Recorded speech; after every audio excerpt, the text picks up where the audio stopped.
91.5 FM.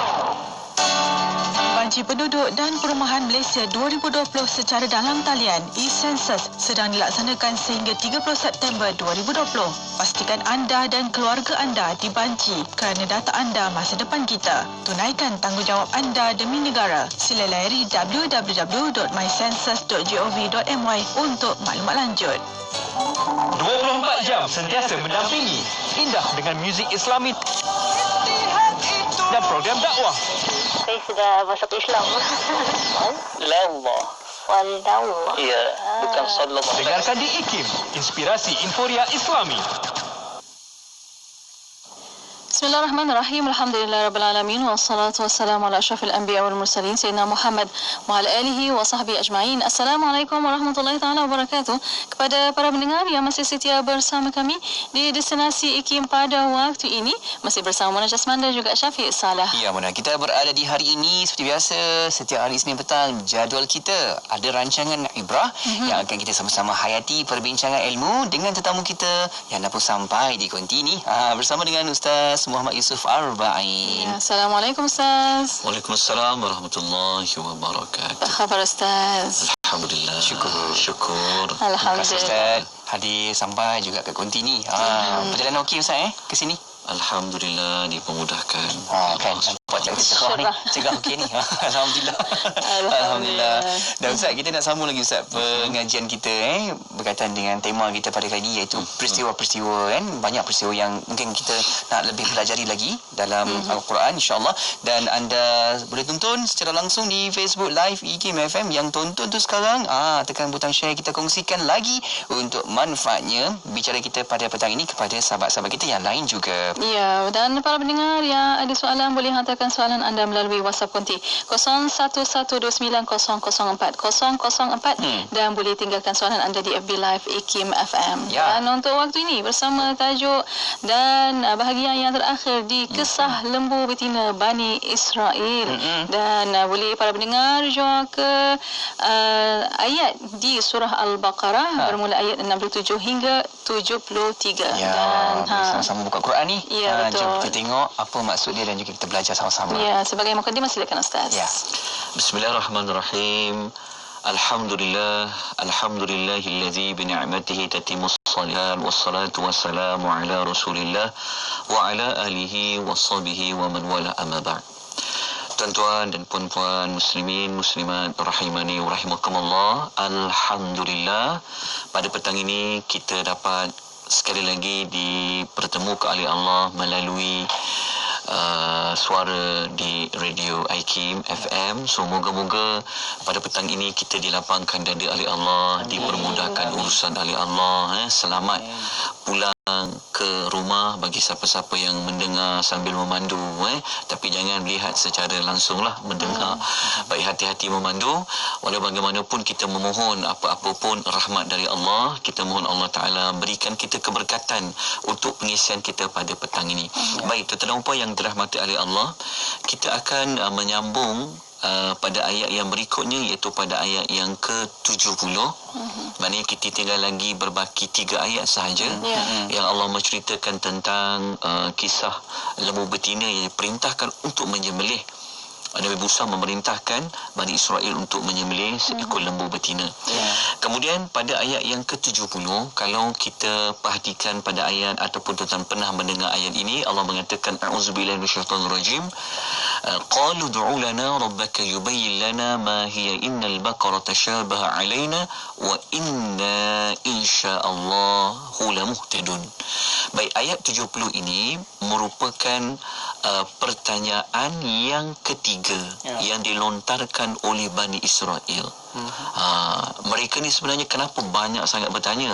Sebenarnya mereka ni, dalam hati mereka ni sangat berat untuk melaksanakan perintah dari Allah Subhanahu Wa Taala. Dan ini adalah sikap orang Yahudi yang Allah nak paparkan, yang Allah nak kita semua mengambil pelajaran. Yang mana pada persoalan ketiga pada ayat nombor 3 ayat ke-70 ini, mereka bertanya lagi kepada Nabi Allah Musa. Mereka kata, berdoalah kepada Tuhanmu untuk kami supaya diterangkan lagi kepada kami hakikat lembu betina yang nak disembelih itu apa. Sedangkan pada ayat sebelum ni mereka telah beritahu tentang umur lembu tu, tidaklah tua dan tidaklah terlalu muda.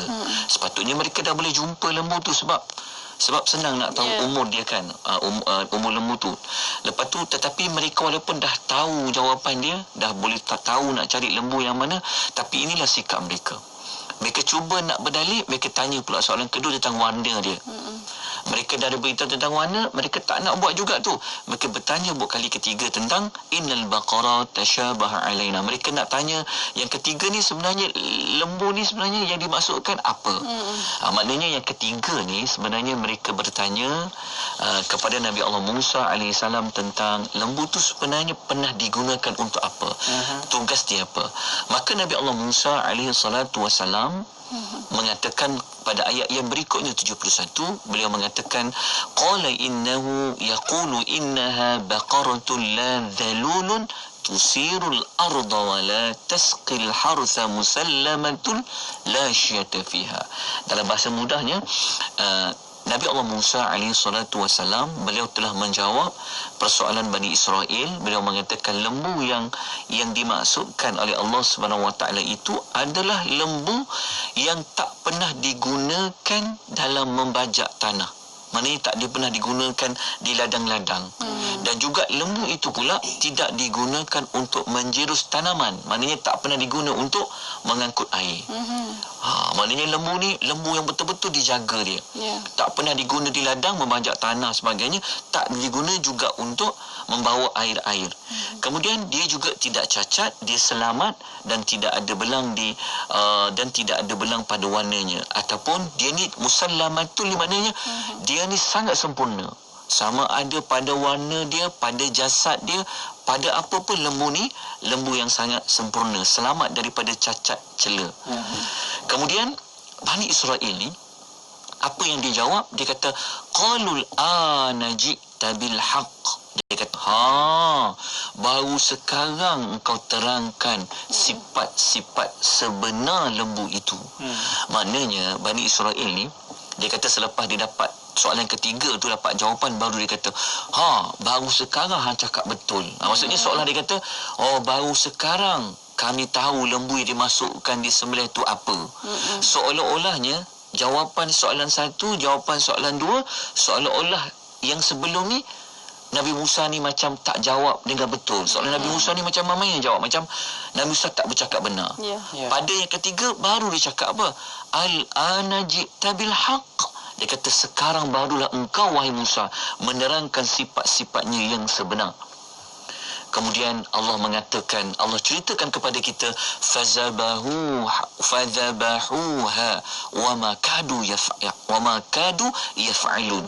Maka mereka pun dapatlah menyembelih lembu tersebut, dan Allah kata itu pun hampir-hampir mereka tidak dapat melaksanakan perintah Tuhan tersebut. Baik. Kemudian kita lanjutkan sedikit lagi. Kemudian di hujung tu nanti kita akan sebutkan dia punya pengajaran dia berdasarkan cerita yang telah pun kita bacakan. Okey. Pada ayat yang berikutnya, pada ayat yang ke-72, Allah Ta'ala memberikan jawapan ataupun Allah merungkaikan kenapa mereka diperintah menyembelih seekor lembu betina. Kan? Okey, Allah mengatakan wa in qataltum nafsan fadara'tum fiha wallahu mukhrijum ma kuntum taktumun. Allah kata, dan ketika kau membunuh seorang manusia, kemudian kamu saling tuduh menuduh tentang siapa yang membunuh itu, padahal Allah telah menyingkap, telah membuktikan, telah menunjukkan apa yang kamu sembunyikan. Jadi rupa-rupanya kenapa Bani Israel diperintah menyembelih seekor lembu betina, rupa-rupanya adalah untuk mencari jawapan. Siapa sebenarnya yang telah membunuh seseorang manusia itu? Okey. Kemudian pada ayat yang hujung sekali, kita akan habiskan ayat dia. Allah mengatakan faqulna duribuhu bi ba'dihha kadzalika yuhyillahu al-mauta wa yuriikum ayatihi la'allakum ta'qilun. Kemudian selepas lembu tu berjaya disembelih, kenapa? Untuk menyingkap siapa yang pembunuh sebenarnya, maka Allah kata pukullah si mati dengan sebahagian anggota lembu yang engkau sembelih itu. Maka Bani Israel pun pukullah si mati itu dengan anggota yang ada pada lembu tersebut, maka hiduplah balik orang tersebut. Kemudian Allah kata hujungnya, macam itulah Allah menghidupkan orang yang telah mati dan memperlihatkan kepada kamu tanda-tanda kekuasaannya supaya kamu memikirkannya. Jadi apakah pengajaran di sebalik ayat yang telah kita ceritakan? Maka tuan-tuan jangan ke mana-mana. InsyaAllah selepas ini kita akan ceritakan pengajaran yang patut kita ambil. Baik. Ya, Alhamdulillah. Terima kasih Ustaz atas pencerahan, dan untuk para pendengar, kita berehat seketika pada waktu ini. Kita akan kembali selepas ini. Boleh hantarkan soalan anda melalui WhatsApp konti 011-29004004 dan juga boleh tinggalkan soalan anda di FB Live IKIM FM. Kita berehat seketika, kembali selepas ini. حسبي الله ونعم الوكيل فنعم المولى ونعم النصير حسبي الله ونعم الوكيل فنعم المولى ونعم النصير حسبي الله ونعم الوكيل فنعم المولى ونعم النصير حسبي الله ونعم الوكيل فنعم المولى ونعم النصير حسبي الله ونعم الوكيل فنعم المولى ونعم النصير حسبي الله ونعم الوكيل فنعم المولى ونعم النصير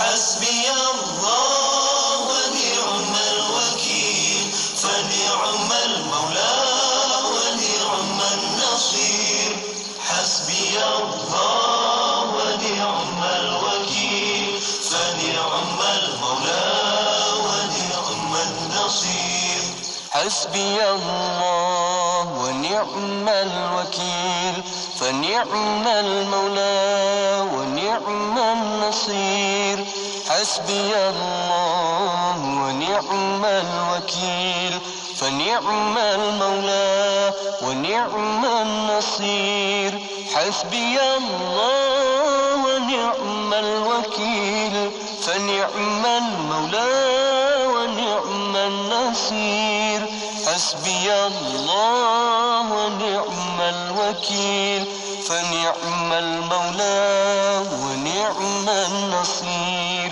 حسبي الله Allah bagiku sebaik-baik pelindung, sebaik-baik penjaga, sebaik-baik penolong.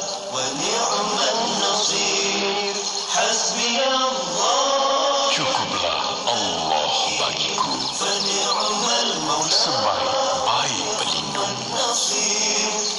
sebaik-baik penjaga, sebaik-baik penolong. لا إله إلا أنت سبحانك Suci Engkau, كنت sesungguhnya aku من telah berlaku zalim. الظالمين يا Wahai Tuhan لطيف yang maha نجنا مما نخاف lindungilah kami dari apa يا yang kami ربي takuti. نجنا من Jauhkanlah القوم kami dari golongan yang zalim. الظالمين Dengarkan seleksi lagu-lagu nasyid hanya di IKIM, Inspirasi Inforia Islami. Bismillah, Alhamdulillah, salatu wassalamu ala Rasulillah. Alhamdulillah, masih bersama kami untuk Destinasi IKIM pada waktu ini untuk rancangan Ibrah. Ya, kita masih lagi menghayati perbincangan ilmu bersama tetamu kita Al-Fadhil Ustaz Muhammad Yusof Arba'in untuk bincangkan dengan tajuk Kisah Lembu Betina Bani Israel. Siri yang terakhir ni, Masya Allah, kalau sempat anda mengikuti segmen kita yang sebelum-sebelum ini, Ustaz ceritakan tentang lembu color kuning, Ustaz. Kan ada kisah di situ. InsyaAllah kita nak sambung lagi, Ustaz, untuk tajuk ini. Silakan, Ustaz. Silakan Ustaz, untuk kita nak tahu ibrah dari ayat-ayat Al-Quran tersebut. Silakan Ustaz. Muslimin dan muslimat rahimani wa rahimakumullah. Alhamdulillah kita telah pun dapat mengetahui tentang perjalanan cerita lembu betina Bani Israel. Rupa-rupanya kisah lembu tu, dia punya kisah utama dia adalah untuk mencari jawapan siapa yang telah membunuh seseorang, kan? Jadi antara itu kita sedia maklum. Tetapi kalau kita pernah sebut pada awal-awal, kenapa Allah Taala letak ayat hujung-hujung cerita sebenar hikmah lembu betina tu, tapi Allah munculkan dulu persoalan-persoalan Bani Israel, kerana Allah Taala nak menonjolkan karakter Bani Israel. Kemudian tuan-tuan dan puan-puan, di antara ibrah pengajaran yang boleh kita ambil daripada ayat yang telah pun kita baca 71 sebentar tadi, bahawa kalau kita tengok Bani Israel ni, dia punya karakter jahat dia adalah mereka boleh tidak percaya tentang Nabi Allah Musa. Sampaikan mereka cakap apa? Qalul ana ji'ta bil haq. Baru sekarang kau cerita yang sebenar. Seolah-olah macam cerita yang awal-awal tu macam tak betul ke? Jadi pengajaran bagi kita, tuan-tuan dan puan-puan, cara kita beriman dengan para rasul, mana-mana rasul pun, kita kena, dia panggil apa? At-tasdiqu bima akhbar. Kita kena membenarkan apa sahaja yang dikhabarkan oleh para rasul kepada kita. Sepatutnya Bani Israel, kalau dia ada iman yang betul kepada rasul dia, maka dia kena membenarkan, percaya apa saja yang rasul dia katakan. Sebab para rasul dia tidak akan berkata bohong, sebab sifat wajib mereka adalah kita panggil apa, bercakap benar. Jadi kalau kita nak ambil kisah ini dikaitkan dengan kita, begitu juga dengan kita dengan Rasul sallallahu alaihi wasallam, kita kena membenarkan, percaya apa saja yang dikhabarkan oleh Rasulullah sallallahu alaihi wasallam. Kerana itu adalah salah satu ciri beriman dengan Rasul. Kalau kita rujuk dalam surah Az-Zumar, ini surah Az-Zumar ayat nombor 33, halaman nombor 462, Allah mengatakan di antara ciri orang bertakwa, mereka ini akan membenarkan apa saja yang dikatakan oleh orang yang benar. Allah kata apa? Wallazi jaa bis-sidq wa saddaqa bihi ulaika humul muttaqun. Allah kata orang yang membawa kebenaran. Kalau pada ayat ni Nabi Muhammad bawa kebenaran, dan orang yang membenarkan, orang yang membawa kebenaran, mereka itulah adalah orang-orang yang bertakwa. Dan daripada kisah Bani Israel tadi itu, Allah nak beritahu kepada kita bahawa kita sebagai seorang Muslim yang sejati, yang mukmin sejati, kita dengan para Rasul, apa saja para Rasul suruh, perintah, tak perlu soal banyak, tak perlu kita pandang ringan, kita ikut saja seperti mana yang Allah menyebut tentang sikap orang benar beriman dalam surah Al-Baqarah. Ayat yang terakhir sekali, bukan terakhir, ayat dua yang terakhir. Ayat yang kita kata ayat 285. Kita boleh jumpa pada halaman 49 dalam Al-Quran, ya ayat depannya amana rasul bima, hujung tu kan kita jumpa perkataan la nufarriqu baina ahadin min rusuli wa qalu sami'na wa ata'na. Jadi moral dia, Bani Israel, mereka ni macam tak percaya apa yang Nabi Musa tu katakan. Sepatutnya awal-awal lagi dah mereka terus ambil, cari lembu betina, apa warna dia, apa sebagainya, mereka sembelih. Tapi disebabkan mereka masa sanksi dan sebagainya, mereka bertanya banyak persoalan. Jadi sifat orang mukmin, kita kena kata apa? Sami'na wa ata'na. Kami dengar dan kami taat. Itu bagi Rasul. Okey, itu adalah pengajaran yang pertama berdasarkan kepada ayat nombor 71. Kemudian di antara pengajaran lain yang boleh kita ambil, tuan-tuan dan puan-puan ya, sepatutnya Bani Israel ni, Bani Israel ini kenapa Allah kata dia macam hampir-hampir mereka tak dapat melaksanakannya. Kenapa? Ini yang dipanggil sifat manusia ni dipanggil apa? Ini di antara kita boleh belajar. Tuan-tuan ya, kita ni kalau ada satu kerja, dapat tugasan, kalau kita boleh selesaikan cepat. Ya. Sebab apa? Sebab kalau kita tangguh, nanti nak selesaikan tu rasa macam mana? Kita rasa kita akan buat sambil lewat, kita rasa macam alhamdulillah dapat selesai juga. Sebab apa? Sebab asalnya kerja tu sikit, boleh dibuat dengan teliti. Kalau dia cepat buat, dia boleh selesaikan. Ada tempoh lagi lah. Tapi bila dia tangguh. Tapi pada hujung-hujung tu nanti akan menyebabkan apa? Kita akan dapat selesaikan tu. Stres lah aku nak selesaikan. Sebenarnya kalau kau selesaikan awal-awal, sebenarnya taklah stres, settle lah. Tapi itulah sikap yang ada pada Bani Israel. Yang tuan-tuan, kita bertangguh kerja yang biasa pun, buat dunia pun, kita tak digalakkan, kan, menyebabkan nanti kita hampir-hampir kita tak dapat selesaikan. Bagaimana kalau dia arahan dan perintah daripada Allah? Jadi kalau perintah daripada Allah, kita sepatutnya bersegera menunaikan perintah dari Allah Subhanahu wa taala. Dan kita ini ibrah dia apa? Jangan cari sebarang hilah untuk lepaskan diri, tak nak buat apa yang Allah suruh. Allah kata suruhkan zakat. Allah kata kita ada banyak jalan. Ada orang ni dia tak nak buat perintah Tuhan ni, dia ada je alasan. Dia cari je apa alasan untuk tak nak dia buat. Aku tak boleh solat lah. Sebab aku tak buat tudung, dia kata. Aku tak buat telkong ni orang Melayu ni kan. Dia tak faham. Alasan tak buat telkong, itu tak nak solat. Tak ada tempat nak sembahyang lah, susah.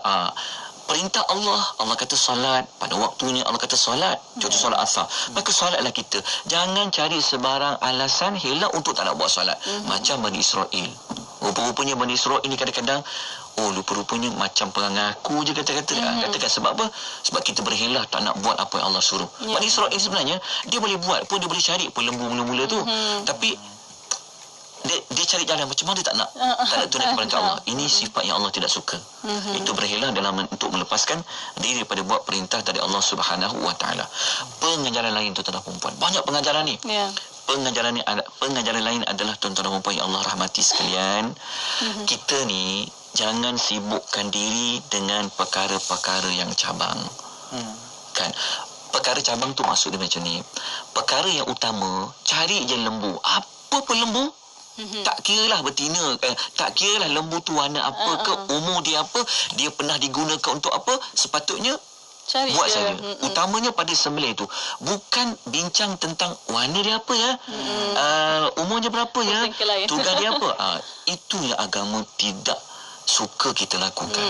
Kadang-kadang kita duk sibuk dengan perkara-perkara cabang, perkara-perkara furuk, perkara-perkara fiqh kan, boleh menyebabkan pergaduhan. Perkara usulnya apa, perkara utamanya apa.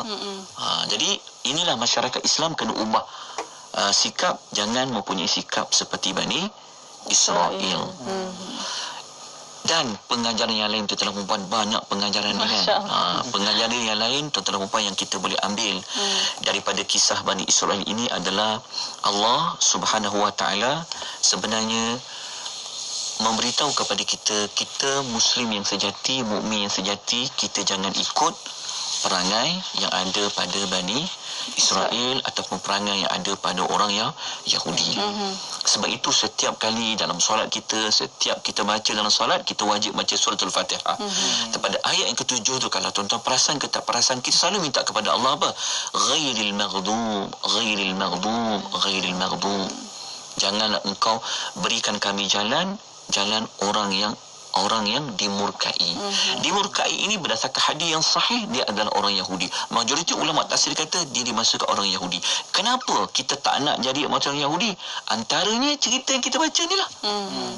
Yang kita baca ni salah satu contoh. Kalau orang tanya, kenapa pula orang Yahudi ni kita selalu minta jauh? Kita kata antara contohnya, kau ingat balik semula, studilah balik semula kisah lembu betina tu. Inilah pentingnya mengikut ibrah, mengikuti program ibrah, kisah-kisah di dalam Al-Quranul Karim. Kenapa? Apa perangai orang Bani Israel ni? Kan? Kita dah sebut dah sebelum pada siri 1, siri 2 dan termasuk petang ini. Dan kalau kita tengok juga tuan-tuan dan perempuan ya, sebenarnya Bani Israel ini sebenarnya kenapa Allah nak membongkarkan cerita membunuh itu? Sebab orang Bani Israel ini dia suka menyembunyikan fakta yang betul. Mungkin Bani Israel ini ada orang tahu sebenarnya pembunuh dia siapa. Tapi mereka tak agak-agak untuk menuduh orang lain yang membunuh. Jadi sebab tu ayat nombor 72 tu Allah kata fadara'tum fi engkau saling tuduh menuduh wallahu mukhrijum ma kuntum taktumun. Maka Allah bawa kisah tadi untuk Allah membongkarkan apa yang kamu sembunyikan. Itulah perangai Bani Israel. Itulah perangai orang Yahudi. Mereka tak teragak untuk menuduh orang lain. Mereka mengata Islam ni teroris contoh. Tapi sebenarnya mereka yang teroris. Contoh kan. Jadi ini di antara sikap. Maknanya orang Islam belajar dari Al-Quran, jadikan Al-Quran, kisah orang Yahudi ni akan turun sampailah bila-bila. Jadi itulah yang Allah menyuruh kita mengambil pelajaran supaya kita menjauhi sifat orang Yahudi. Apalagi sifat mereka, apalagi pengajaran ni, insya-Allah kita akan sambung sebentar lagi, insya-Allah. InsyaAllah. Alhamdulillah. Terima kasih Ustaz atas pencerahan. Banyak pengajaran dan ada pengajaran lagi yang kita ingin tahu. InsyaAllah selepas ini kita berehat seketika. Pada waktu ini kita akan kembali selepas ini. PTTI. Hai, nak SPM tahun ni? Saya dan PTTI nak bantu anda skor A+ dalam SPM. PTTI membantu pelajar sains tulen meningkatkan skor dalam SPM. Hubungi PTTI di 012-808-2284 atau layari www.nakscorespm.com www.nakscorespm.com untuk info lanjut. Kolej Universiti Islam Perlis KUIPS, sebuah kolej universiti milik penuh Majlis Agama Islam dan Adat Istiadat Melayu Perlis MAIPS, mempelawa pelajar lepasan SPM, STPM dan STAM untuk memohon kemasukan dengan 21 pilihan pengajian di peringkat asasi, diploma dan ijazah sarjana muda. Tawaran beasiswa pengajian tinggi MAIPS, beasiswa penuh untuk 300 pelajar terawal menanti anda. Jom masuk KUIPS. Jadilah kumpulan pertama untuk pelajar Fakulti Al-Quran dan As-Sunnah dengan tajaan penuh beasiswa. Syarat kelayakan minima 3 kepujian dalam peperiksaan SPM, pointer 2.0 dalam peperiksaan STPM atau diploma dan makbul dalam peperiksaan STAM. Sah, selamat, mudah, patuh syariat, melabur menambah rezeki. Ayo kita, ayo bangkit berani, Asri Ahmad Academy, saham.com. Ayo kita, ayo bangkit berani, Asri Ahmad Academy, labur saham.com. PTTI. Hai, nak SPM tahun ni? Saya dan PTTI nak bantu anda skor A+ dalam SPM. PTTI membantu pelajar sains tulen meningkatkan skor dalam SPM. Hubungi PTTI di 012-808-2284 atau layari www.nakscorespm.com www.nakscorespm.com untuk info lanjut. Inspirasi Inforia Islami, Alhamdulillah masih bersama di Radio IKIM Destinasi pada petang ini bersama rancangan Aibra. Ya, kita masih lagi menghayati perbincangan ilmu berkaitan dengan tajuk kisah lembu betina Bani Israel untuk siri yang terakhir, dan bersama kita tetamu kita masih lagi di konti Al-Fadhil Ustaz Muhammad Yusuf Arba'in. Ustaz, kita ada soalan Ustaz sebenarnya di Facebook dan juga di WhatsApp konti. Dan pemula hantarkan soalan dari pendengar kita yang bertanya di sini. Ustaz, saya pernah dengar ditanya tentang Al-Maghdub dan Al-Dhalin dalam surah Al-Fatihah. Apa bukti bahawa yang Allah maksudkan dalam surah Al-Fatihah ini adalah kaum Yahudi dan Nasrani? Mohon pencerahan Ustaz, berserta juga dengan rujukan lanjut untuk kami yang marhain ni katanya nak tahu. Silakan Ustaz. Baik, terima kasih kepada bertanya. Baik, sebenarnya majoriti ulama seperti mana kata Muhammad Al-Amin Syangqiti dan Adul Bayan, memang para ulama tafsir kata yang dimasukkan Al-Maghdub adalah orang Yahudi, dimasukkan Al-Dhalin adalah orang Nasrani. Okey. Pendapat ini disokong kata Al-Imam Al-Tabari. Kalau anda ada tafsir Al-Tabari, Al-Imam Al-Tabari ketika dia ulas tentang surah Al-Fatihah, dia mengemukakan, dia kata ada 4 dalil sokongan. Dia kata yang pertama, dia kata ayat Quran, ayat Quran lain. Yang kedua, dia kata ada hadis Nabi SAW. Yang ketiga, kata-kata sahabat. Yang keempat, kata-kata tabi'in. Okey, ayat Quran tu kita akan jumpa banyak yang Allah guna perkataan mereka ni adalah kaum yang Allah murkai. Okey, itu dalil dia. Dalil hadis Nabi, memang hadis tu sahih. Cuma maafkan saya agak kelemahan diri untuk mengingat matan tu. Tapi hadis tu sahih, menyebut ada satu sahabat Nabi kata golongan yang Allah murkai itu adalah al-Yahudi, adalah orang Yahudi, dan golongan yang Allah sesatkan, yang sesat dalam satu Fatihah itu adalah golongan Nasrani. Okey. Kemudian Al-Imam At-Tabari dia dikemukakan Ibnu Abbas mengatakan itulah orang al-Maghdub Yahudi. Mujahid pun mengatakan al-Maghdub itu adalah Yahudi. Ibnu Abbas juga kata al-Dhalin adalah orang Nasrani. Mujahid dan para ulama tafsir lain mengatakan Al-Dhalin itu adalah orang Nasrani. Okey. Kenapa mereka itu golongan yang Allah murkai dan golongan sesat? Okey. Orang Yahudi, kenapa Allah gelarkan dia dimurkai? Kerana Ibnu Katsir ketika dia ulas jawapan tu, dia kata kerana orang Yahudi ni, mereka ni Rasul ramai sampai. Mereka dah ada kitab. Maknanya mereka tahu mana yang benar. Tapi mereka tidak ikut yang benar. Dia panggil ada ilmu tapi tak praktik. Kalau golongan Nasrani pula, dia buat sesuatu tapi dia tak berdasarkan kepada ilmu. Contoh, maknanya orang Nasrani ni paling mudah dia panggil apa? Ikut membuta tuli. Sebab orang dulu kata Isa ni anak Tuhan, dia pun ikut sampailah bila-bila. Sedangkan tanpa ada bukti. Jadi Ibnu Katsir dia kata, kenapa orang Yahudi dia panggil golongan yang Allah murkai? Kerana mereka tahu tentang satu benda yang benar tapi mereka tak ikut. Orang Nasrani pula, mereka buat sesuatu tapi tanpa ilmu. Itu di antara sebab musabab dan banyak sebab lain lah. Baik, itu dalil dia. Mungkin kita ada soalan lain? Ya, ada soalan lain yang kita dapat di WhatsApp dari Sarawak, Ustaz. Bertanya, jika Nabi Musa tahu kejahilan dan sikap biadab kaum Yahudi, kenapa Nabi Musa sanggup menjadi orang tengah? Dan jika kaum Yahudi mempertikaikan arahan Allah, kenapa Musa tetap melayan kerana mereka? Baik. Soalan dia sebenarnya mudah nak jawab. Maksudnya begini, sebab memanglah nama pun Rasul. Kalau kita belajar bahasa Arab, apa makna Rasul? Rasul ni adalah utusan, utusan Allah. Jadi orang tengah bagi Allah kepada hamba-Nya adalah Rasul. Jadi itulah jawapan dia. Dan pelajaran dia adalah, sebab tu kita diajar beriman dengan Rasul.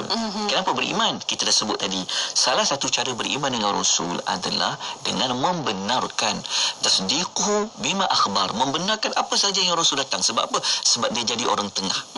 Dan kenapa Allah hantar Rasul? Kenapa perlu ada orang tengah? Kerana Allah hantar Rasul. Kenapa Nabi Musa melayan? Kerana itulah dia panggil apa? Allah tidak akan mengazab. Allah tidak akan menghukum mana-mana manusia, hamba dia, melainkan hamba dia telah didatangi oleh Rasul. Dia kata, ayat Quran kata apa? Wa ma kunna mu'adzabin hatta nab'atha rasulah. Begitu. Ayat tu berbunyi, ayat tu Allah mengatakan, maksud dia Allah tidak akan mengazab mana-mana manusia melainkan dihantar Rasul. Jadi kenapa patut dihantar Rasul orang tengah tu? Adalah untuk memberikan tunjuk ajar, menyampaikan apa yang ada dari Allah. Kerana hanya Rasul saja yang ada otoriti mendapat wahyu dari Allah. Macam kita lah, kenapa dia cikgu? Kan? Kenapa cikgu? Kerana itu adalah jawapan dia. Kenapa cikgu perlu melayan kerana anak murid? Sebab itu adalah tugas Rasul. Tapi setelah Rasul bagi tahu, setelah Rasul bagi tunjuk ajar, kalau tak dengar, kalau tak ikut, tak beriman, itulah baru datangnya azab dari Allah Subhanahu wa taala. Jadi kita akan habiskan pada petang ini, kita sedikit masa lagi, kita akan sambung lagi beberapa pengajaran lain. Kan? Tadi telah kita sebutkan bahawa antara pengajaran besar adalah kepada kita adalah kita orang mukmin, kita tidak boleh mengikuti karakter, sifat yang ada pada orang Yahudi. Dia sebenarnya bukan pada nama ya tuan-tuan, tapi pada karakter. Siapa pun nama dia apa pun, seperti gelaran dia Yahudi, mempunyai sifat-sifat yang telah kita sebutkan, itu tidak boleh kita ikut. Seperti mana mereka menyembunyikan fakta sebenar, siapa yang membunuh. Jadi Allah membongkarkan siapakah pembunuh yang sebenar. Dengan macam mana dibongkarkan? Dengan mengambil bahagian yang ada pada lembu. Mana-mana bahagian.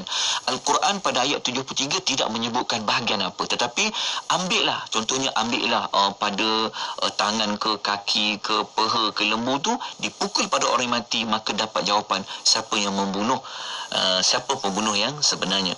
Dalam masa yang sama tuan-tuan, sifat Yahudi ni kita kata, kita belajar apa, itulah buruknya akhlak mereka dengan Rasul. Buruknya akhlak dan adab mereka dengan Rasul. Macam mana? Tuan-tuan bayangkan, puas Nabi Musa menerangkan, kali ketiga baru kata, oh ni barulah betul. Patutnya Rasul ni dia cakap kali pertama terus terima. Betul.